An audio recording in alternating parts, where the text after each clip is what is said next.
Mark 4:23 যাহার শুনবার কান থাকে সে শুনুক, শোনার জন্য কান আর বোঝার জন্য হৃদয়।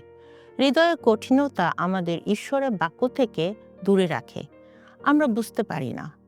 যোহন 20:29 যিশু থমাকে বললেন, তুমি দেখছ বলে বিশ্বাস করছ। ধন্য তারা যারা না দেখে বিশ্বাস করে।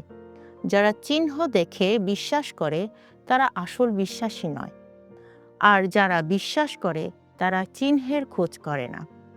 চক্ষু থাকতে দেখতে পাও না, কান থাকতে শুনতে পাও না। যিশুর আশ্চর্য কাজ হাজার হাজার লোকদের খাওয়ালেন দেখেও তারা যখন কিছুই বুঝল না, যিশু শিষ্যদের বললেন, তোমরা কি এখনো কিছু বুঝতে পারছো না? 12-21 চিহ্নের খোঁজ করা ও কিছু না বুঝতে পারা আমার ও আপনার অবস্থান কোথায়? চিহ্নের খোঁজ করছি নাকি কিছুই বুঝতে পারছি না? আজকের এই অধ্যায় থেকে আমার যে রিয়েলাইজেশন তা বুঝতে পারি, চিহ্নের খোঁজ করা। চিহ্নের খোঁজ করা ব্যক্তিরা অবিশ্বাসী। আসুন আজকে আমরা নিজেকে বিচার করি, আমাদের বিশ্বাস আসলে কোথায়? আমরা না দেখে বিশ্বাস করি না দেখে বিশ্বাস করি?